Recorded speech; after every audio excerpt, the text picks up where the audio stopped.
You're a patient. Yep. You're laying back in the chair. You're prone. You have no idea what's going on. And I think one of the biggest bits of misinformation is if it doesn't hurt, it's not broke. Yeah. Right? Is over the last 12 months is $186. It varies from about $170 to $220 per month on a monthly That's insane. basis. You should just be Yes, it is. You should just you should stop everything else that you're doing and jump You're going to everything. hate what I have. In order to make your clients successful, have the courage to hold them accountable. Because one of the things that I love about the firm that we've been working with is they would hold us accountable, and I in turn would hold my team accountable. Because you could drive 1,000 leads, but if someone doesn't pick up the phone and call them, it's very easy to point a finger at somebody else.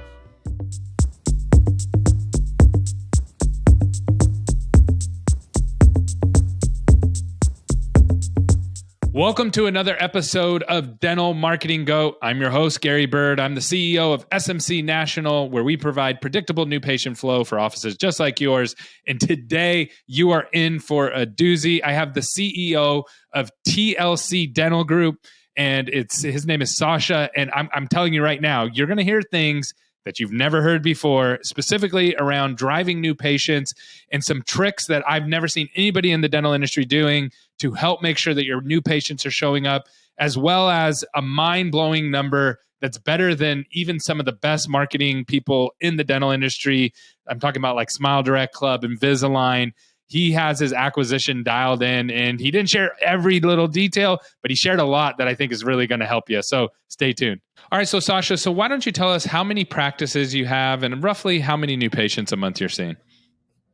So we have 6 physical locations as far as practices go, 7 locations total. If we go back 8 years in time, we were seeing about 250 to 350 patients per week as an enterprise. And fast forward to today, we're seeing roughly about 1,100 patients a week as an enterprise. Oh, wow. Yeah, 1,100 a week. That's a lot. Yeah, for 6 locations. And within those 6 locations, when we originally started, we were just doing GP, general dentistry. But now we are what we like to call diapers to diapers or cradle to grave. And That's awesome. when it comes to new patients, we're seeing roughly about 550 new patients actually coming into the practice. Sorry to disrupt the show, but I got something crazy to share with you. We are attempting to connect with all of our listeners. We have thousands of people that listen to this podcast, and we want to meet you in person. We have 4 events coming up, and I want to give you a discount code that you can use for the next week to save $300 off your ticket. The discount code is Gary Bird, and the link is going to be just down below. You can also go to smcnational.com/events. I hope to connect with you in person and help each other grow our businesses. Can't wait to see you soon. Oh, okay. So you said you're seeing about 1,100 total patients per week, but about 500 is okay. Got it. But you're seeing about 500 to 600 new patients a month. A month, yes. Perfect. Now, one okay. of the biggest challenges that I think any dental practice or any dental enterprise has is patients that actually show up. So there are a couple of little things that we found out over time that work incredibly, incredibly well when it comes to getting those new patients to actually come in physically. Yeah. So let's talk through that. What have you figured out? So according to the ADA, right, and the ADA has a lot of very reliable data, the ADA says that 50% of new patients that schedule actually never make it to the practice. The reality is that most of those patients that don't make it either do what I call the perpetual 2-week reschedule, and then there's a small percentage that just don't show up. Yeah. And one of the things that has worked very well for us is twofold, right? Number one, it's getting those patients in as soon as possible, right? Not scheduling them a month out, right? Because if you don't schedule them within the next 48 hours, we know that 50% of those patients just won't come in, right? Correct. Yeah. But the second thing, and this is a little bit of the secret sauce that I'm going to give away, is that we actually have our doctors call our new patients for a little bit of what we call an introductory call. It's more to welcome them to the practice.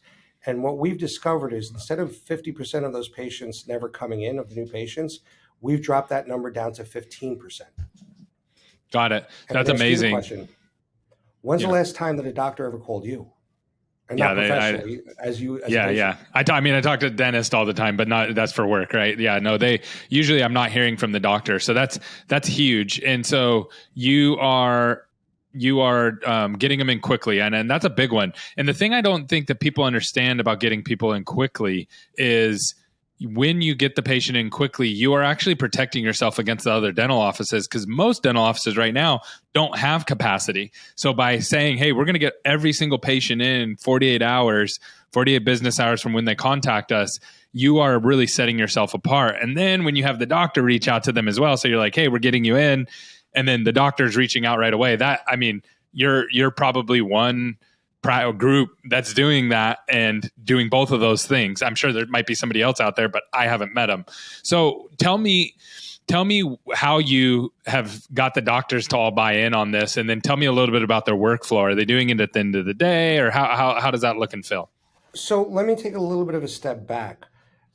From a business perspective, yes, we're doing things that other people don't do. But I would say it a little bit differently, right? I look at it, how do you take the best care of your patient possible, right? And for those of us that have been in dental pain, it's akin to someone having a knife in your mouth and Yeah. slowly rotating, right? Yeah. So if you take the business factor away and you put in the human factor, when a patient calls us, or a new patient calls us, or an existing patient calls us, one of the first questions we ask is, are you in any discomfort, right? And if they say yes, we say, on a scale of 1 to 10, how bad is it, right? And if it's anything above a 7, we just tell them, whether they're existing or whether they're new, hey, listen, come in. You might be waiting for a while, but just come in right away, right? Yeah. That's the human factor, right? And to answer your other question, you said, how do I get the doctors to buy in?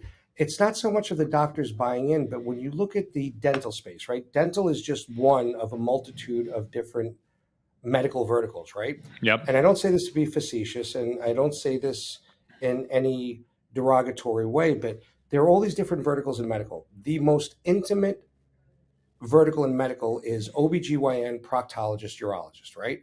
But the second most intimate one is dental, right? Think about it. You're a patient. Yep. You're laying back in the chair. You're prone. You have no idea what's going on. And I think one of the biggest bits of misinformation is, if it doesn't hurt, it's not broke. Yeah. Right? But when it comes to dental, that's the biggest fallacy. Yeah. Yeah. Because, yeah. And, you gave a wonderful, wonderful presentation when we were at the Inner Circle event. But when you look at that perfect triangle in business, right? The perfect triangle is faster, better, cheaper, right? Yeah. And from a business owner's perspective, you can have faster and better, you can have cheaper and better, or cheaper and faster, but you can't have all three. But as Correct. a patient, you can, right? Because aside from a cut on the inside of your mouth, nothing in your mouth will heal itself. So a patient gets to experience cheaper, better, and faster, right? Because if you have a cavity and you take care of it today, you might spend $400 or $500, right? But if you don't take care of it, what happens? Yeah. Right? Yeah. Becomes But a a lot of crown, that, but becomes a that's root canal. education. So that's education though, because most people don't, Agreed. you understand this. I understand it. So once I started working with dentists, I started taking better care of my teeth, because I heard, all their propaganda over and over and over again, but it's true, right? Like they were like, hey, if you straighten your teeth just a little bit, you'll stop getting so much buildup on the back of your teeth, and just little things like that I just never even thought of.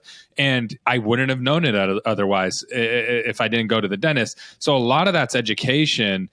And so, I want to jump into that, because I think that's really important from a marketing perspective, that somewhere in the process, these patients are being educated. But I still really want to know, how do you get the dentist to call these new patients? Because if you're seeing 500, how many dentists do you guys have? We have close to Roughly? 20 dentists altogether. Okay, so Including it's a specialists. couple. we're So it's a 21 couple dentists. calls a day. So a couple calls. So each dentist is responsible for calling 4 or 5 new patients a day. They're responsible. So the way we do it internally is, when a patient calls, right, we literally, whoever's taking the call sends the patient ID over to the doctor, right? The doctor pulls up the information in CareStack, and the doctor, throughout the day, they'll have breaks, they'll have time, or in between patients, they'll typically reach out to the patients. Now, the reality is our doctors typically reach, at best, maybe 1 out of 4 patients. But what's very interesting is, when they do reach out to the patients, they call to introduce themselves. But I would say more often than not, and I don't have real data, but anecdotally, it's probably about half the time, they find out things about the patient, and sometimes end up bringing the patient in sooner. There Yeah. was a great example this morning, right? We had a patient that called this morning, wanted to come in, and they were in a lot of discomfort. They said they can't come in until Monday. Doctor calls a patient to welcome them to the practice, get to know them, make them feel a little bit more comfortable. And to answer your question about buy-in, statistically, they say 65% of dental patients are scared, nervous, or apprehensive when it comes to coming into the practice, right? 100%. Yeah. The WIFM, or the what's in it for me, meaning for the doctor, is when they reach out to the patient, they become more comfortable. This way, they're more comfortable telling the doctor what's really going on instead of, hey, doc, figure it out, right? Yeah. But Yeah. a great example was this morning. New patient called this morning, said they couldn't come until Monday. The doctor calls, reaches out to them, and without being too specific, it sounded to the doctor like this was something a lot more serious that was about to accelerate. The short version of it is this patient went to a doctor about 2 months ago. They had an active infection. They did nothing about it, but this is basically, a powder keg waiting to explode, and got the patient in an hour later. Got it. That's huge. Yeah, no, that makes a huge difference. And you're making that connection, and now the dentist kind of understands them, and that rapport is there. And it didn't take a lot of time, I imagine. If you're doing a couple of calls a day, 2-3 minutes each, you can definitely add that into a workflow. Now, that's great to get the patients in, but how are you getting all these patients? What of the 500 to 600 new patients a month that you're seeing? How many of those are coming from patient referrals versus marketing? So I think everything is marketing, right? We come out of the womb marketing, right? We're all cute and our moms feed us, right? Or we get angry and they do something to satiate us, right? But it's interesting because I go back to data, right? To me, if I look at this very simplistically, there are two channels to bring in patients, right? One channel is personal referrals.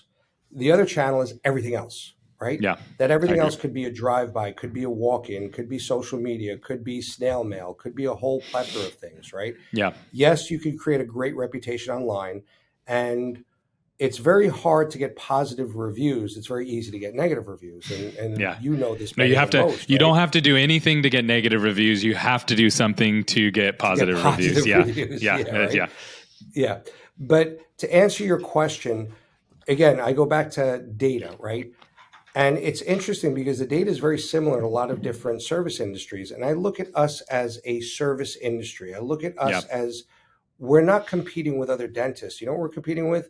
A school uniform, a vacation, a new set of tires for the car, right?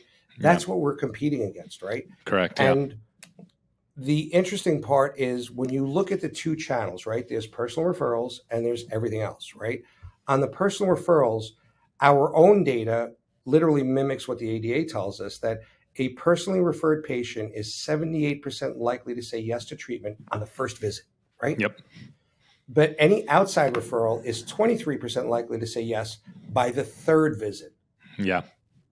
So because the trust isn't there. So just so everybody's on the same page with this, when the patient referral, because people ask me all the time, why are these high trust patients versus? I always talk about high trust versus low trust. Because that was ingenious, by the way. You put it in words. Forgive me for interrupting you. That really, and I, for lack of a better word, took a liberty and plagiarized it when I was sharing with my team some of what I learned at that inner circle. But that's awesome. It's high trust versus low trust. Yes. And so someone has to massage the trust, and a patient referral or a doctor referral does all the work for you. They do all the legwork and you don't have to do anything. And people are often in shock because I'm a marketing guy. I'm like, marketing patients are the worst patients. You don't want to live just on marketing patients because they're low trust. Actually, there's one set that's a little worse, but we'll get to that. Go ahead. Yeah. Okay. Yeah. Insurance patients maybe, but so the low trust patients are the marketing patients, and they have to be massaged and they have to be worked in. And what we've come to realize is that all has to be tracked. Like you have to actually track the separate performance of those two kinds of patients, and you'll realize right away, wow, the patient referrals are recarrying at 95%, 100%, while the marketing patients are recarrying at 30%. You'll get a blended average of 60% out of that, 70% out of that, but you're losing your shorts on the marketing patients if you don't separate those out. So yeah, so which one's the worst? You said there's one even worse than Groupon. Groupon are the worst patients. Yes, I remember Groupon. Those are the Groupon. patients that aren't even loyal to themselves. They look at things as a price, right?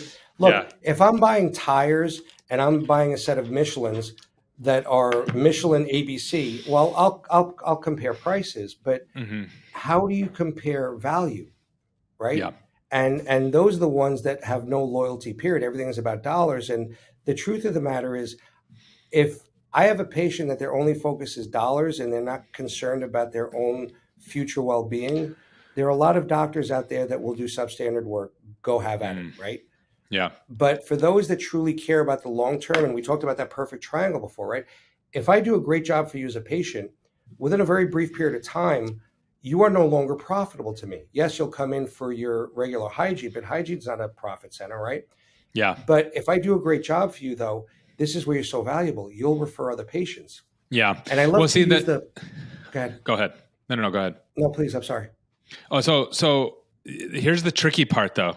So a clinical excellence that doctors measure is not the same as patient journey excellence that the patient You measures. took the words out of my mouth. Yes. Yeah. So they're two different things, and doctors usually mix them up, and so do the team members, because the team members are talking to the doctor. So what the doctor sees as a bad job or a good job, the patient is seeing something totally different. And it's little things like getting them in quickly, calling them and checking on them, making sure that you answer their questions, that you spend a little bit of extra time with them, Making sure you answer their phone calls. Yes. Yeah. Right? Yeah, exactly. You and I talked about this just a little bit, and you did a great job at the symposium. But the biggest challenge that I see, right, is I think a great example that I've seen with one of my former clients, right? It was a group dental practice, and they were doing marketing with a social media company. The social media company was driving 500 leads a month that people actually took the time to fill out their name, address,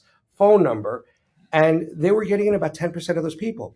And then when we started looking at the data, they were calling them probably on average within 48 hours, right? No. Yeah. Once I got them to change that, and they turned off before 9 a.m., right? Yeah. And it was only on from 9:15 a.m. until 4:45 p.m. And once they turned that average return time into 2 minutes instead of 2 days, they were capturing 90% of those people. That's crazy. Yeah. So okay. So of your 500 to 600 new patients, how many of those are patient referrals, would you say? I would say roughly about 1/3 to 50%. It varies month by month. Yeah. Okay. That's good. And just for the audience, a healthy practice is in that 60-40 range somewhere, right? 60-40 marketing, 60-40 patient referrals. It doesn't matter which way, but that's a healthy office. Anytime you get out of whack on that, if you get into like 20% either side, there's something broken. Either your patient experience is broken or your marketing's broken or something like that. So, okay. Or your response time. Yeah. And I agree with you 100%. Well, patient. Yeah. But that's your patient journey. If your response time is 3 weeks, your patient journey's broke right at the beginning in step one, right? So, okay. So let's talk to this. So you're getting about 250, let's just say 300 for math's sake, 300 new patients a month from marketing. So patient referrals, if you're getting 300 of those, that means you're doing an excellent job on treating your patients really well. They love you. They're telling their friends and family. That's a operational lever. You can't scale it, right? So if you couldn't double it tomorrow or triple it tomorrow if you wanted to, but it's really the base that you're building off of. And then on the marketing side, the 300 other patients, where are those coming from? Just for clarity, those numbers do not include ortho, right? Yeah. Ortho is not a physical location. Ortho bounces around to 4 out of our 6 locations. Ortho, we're generating, and I want to be very clear on this, on ortho, we're generating roughly 150 new patients per month, but roughly about half of them actually show for consults. Yeah. So and then what's your do you track cost per start on those? I do. And what's one thing that. What is your cost per start for ortho? Can you share it? If I look over the last 12 months, $186 per start, not per. Yes, you heard me right. I saw your jaw drop. We've got that dialed in so tight. Our range monthly does that count marketing and referrals, or just is that everything? That's only that. Okay, my cost per marketing start is over the last 12 months is $186. It varies from about $170 to $220 per month on a monthly That's insane. basis. You should just be dumping. You should stop everything else that you're doing and jump. You're going to everything. hate what I have to say, and I hate go. this too. We actually had to dial back our ortho marketing because we didn't have the capacity. Oh, that's such Yes. you're not gonna find that anybody. Like the only people that might be able to even touch that is someone like a Smile Direct Club or something like that. That just has these massive marketing Their machines. acquisition cost is three. Yeah, that's what I'm saying. Like that's probably the closest to that. That is absolutely insane. So I want to know how you're getting that. Like I want to hire you and come work with you. There's a little bit of secret sauce that I'm not going to give away. And the one thing that I can say is there is a very close friend of mine in the, let's call it the tri-state area, the New York tri-state area, that has 6 ortho practices. And I've shared with him a little bit of my secret sauce. He's down to $220 roughly per start. So I know that the formulary works. It works, yeah. But let me give you the things that are not necessarily a secret sauce, but Captain Obvious, right? Number one, there are a couple of different ways we bring those in. It's all through social media, just so we're very, very crystal clear, right? Yep. I do not count Care to Share, which I know you're very familiar with, on the personal referrals and that cost. But the first thing is our average response time on an inbound lead, whether it's a phone call, whether it's a live chat, whether it's a lead form that's generated, whether it's social media, is 1 minute and 48 seconds. Which is huge, right? Like that's going to separate you from everybody else because everybody else is going to be ours. Exactly. And then the second part of it is Align or Invisalign, whichever you want to prefer to call it, has spent a fortune on market research. Yep. And one of the biggest takeaways I had is if you don't get the patient in within 48 hours, there's a 50% likelihood they just won't show, won't call, won't anything, right? So we return the call almost immediately, right? The second thing we do is we let them know we have 4 different locations, right? But let's get you in as soon as possible so you can take advantage of some of the specials that we have. We create that sense of urgency, right? And then the third step is someone follows up with them, and we call this the concierge call, where they call them up to set their expectations of what is going to happen during that visit. And we don't call it necessarily a free consultation. We call it a consultation, right? We don't say it's free, but we let them know that there's no charge, and then they'll make an informed decision from there. Yeah. So you're treating it more like a lead nurture because the full arch community has really figured this out. Like, man, if I want full arch cases, because you're dealing with $50,000 to $100,000, you have to nurture the leads. So we've actually broken this down systematically in the full arch space that every $5,000 that you spend on full arch marketing, you're going to need somebody at the office level or like a marketing company like ours nurturing that lead an hour or 2 a day for every 5,000. So if you're spending 10,000, then you need 2 to 4 hours. If you're spending 15,000, you need, right? It just keeps going up. And so that what you've done is taken that model and you moved it over to ortho. The reason that a lot of people haven't figured that out, is my guess, is ortho, there's more money going to the full arch. So people are investing more time, energy, resources into that. But this is what you just described is exactly that, is like, okay, we're going to get them in right away. We're going to respond to them right away. We're going to get them in right away. And then we're going to nurture them into the office over that next 48 hours to make sure that they... It's interesting. Forgetting my start cost, literally half of my ortho leads that show up go to GP first before they can even come back to ortho, right? Yeah, because they need work. Yeah. Is when you talk about the full arch cases, the all-on-4 cases, those are the Louis Vuittons, those are the Balenciagas of the dental world. Those are the sexy, sexy things. But those are the patients that, had they been treated properly 10 years, 5 years ago, 10 years ago, 20 years ago, wouldn't even need that, right? Yeah. And to me, ortho is a great way, because a lot of people say, oh my God, ortho, it's $5,000, $6,000, $7,000. But if you catch ortho early on enough in life, you're saving your child or yourself tens of thousands of dollars in the future.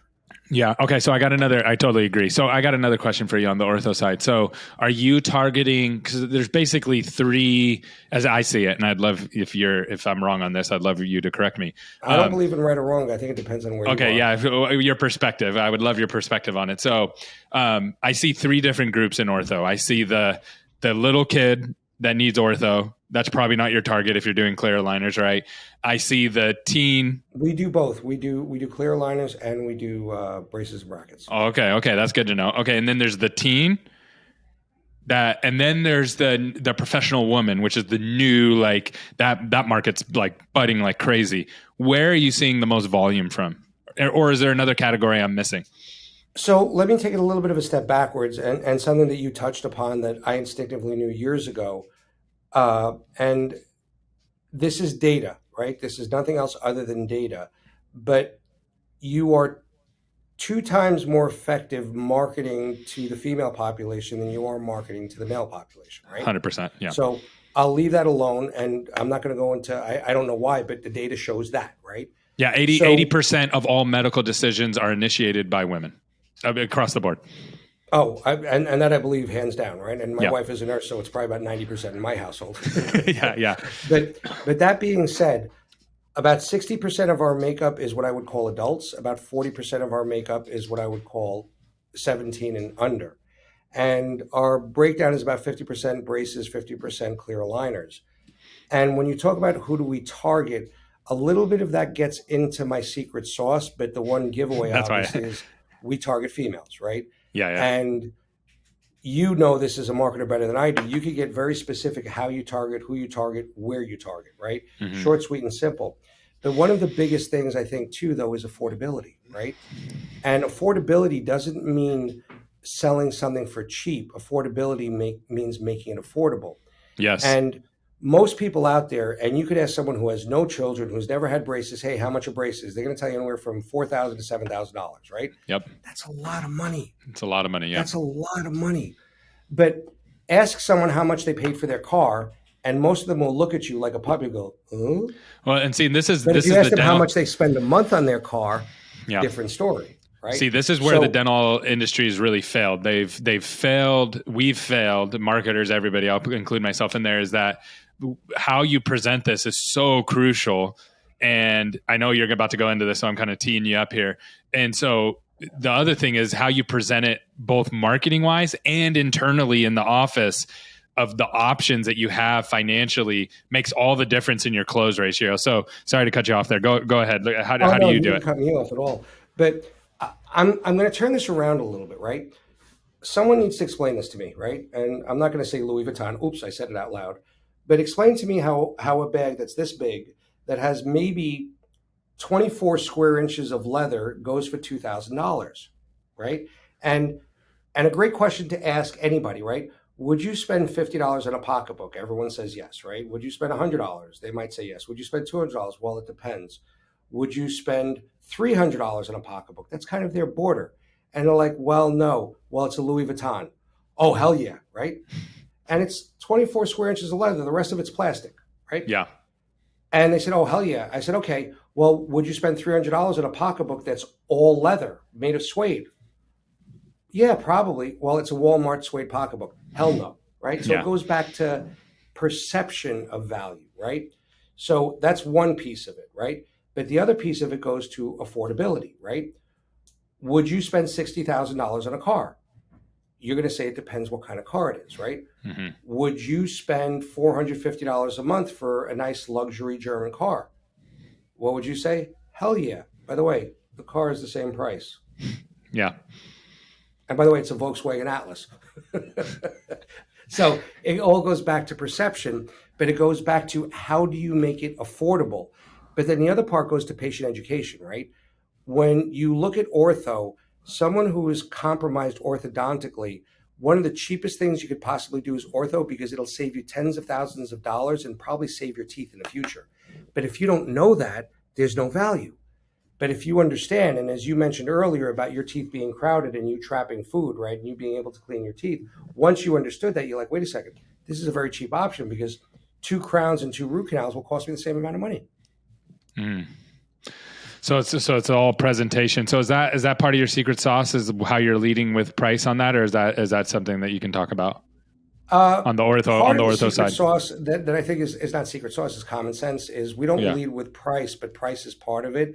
There's a little bit more of the secret sauce that I don't want to dive into, because, and again, I gladly share things, but there are certain things that, it took us 3 years to dial into it. And by the way, tens of thousands of dollars of mistakes. But I believe not in failure. I believe if you fail, you've learned another way of how not to do it.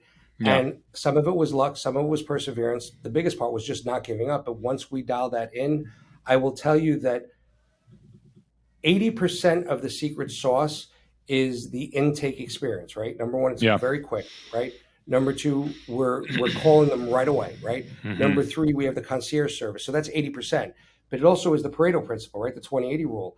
That 20% of leads that come in is 80% of it as well. And it's a little bit of a mixed bag, because if I didn't have the 80% of the patient intake experience, that 20% wouldn't matter. But that 20% is responsible for 80% of that. Totally. Yeah. And just for the listener's sake, again, like when we talk about these numbers, when we say, oh, $200 cost per start, that's amazing. What that number actually is it's a score. I think of it as a score that your marketing and your operations are working perfectly together. Because if we can get somebody, when we work with somebody, if we can get them to $500, $400 cost per start, we're like, yes, this is awesome, right? Because again, we're just the marketing company. So there's a lot of things that you can easily get to $1,000 cost per start in ortho, like easily in marketing, if you're not answering your phones, you're not doing the things that you're supposed to be doing. And so kudos to you. That is absolutely amazing. And by the way, I would be very happy spending $500 a start. But I also go to, and I think this is one of the things where you specifically excel, is you have to hold your clients accountable. Because if you're doing the lead gen and they're not calling them back until 2 days later, what's the point? It's a waste of time. It's like me. It's like I will never forget this. This is about a month ago, right? A friend of mine divorced for about 6 months. He's ready to date, and my wife, through one of her friends, sets him up on a date, and he doesn't show up, and he wonders why he's still single. Hi, I'm Captain Obvious. Same thing. Yeah, exactly. So any other tips, or actually let me ask it this way. So you have all the dental marketers in the world. You have them all in a stadium. You're on the stage. You got one message that you could share with them. What would it be? In order to make your clients successful, have the courage to hold them accountable. Because one of the things that I love about the firm that we've been working with is they would hold us accountable, and I in turn would hold my team accountable. Because you could drive 1,000 leads, but if someone doesn't pick up the phone and call them, it's very easy to point a finger at somebody else. But too often, my vendors, whether they're marketing or otherwise, if they don't hold me accountable, they're setting me up for failure, which ultimately will fail them. That's the biggest message I would send. Awesome. That's really great feedback. Is if someone wants to reach out to you and learn a little bit more about what you're doing, or maybe even work with you on some level of what you guys are doing, what's the best way to find you? Okay, so you're going to get a kick out of this. The best way to reach me is through my email. It's Sasha, Sasha, at, and I'll spell this, N as in no, M as in more, E as in excuses, .health, NME.health. So the enemy of our success is usually our excuses. So enemy is short for more excuses. That's awesome. Out of it. Yeah, that's good. I didn't catch it at first. I was like, man, I'm missing it. I'm missing what he's putting down there. Well, it's been really, really good talking with you. You shared some really great gems, and I really appreciate you taking the time to come on today. And I appreciate your time as well, Gary. Have an awesome Friday and have a great weekend. You too.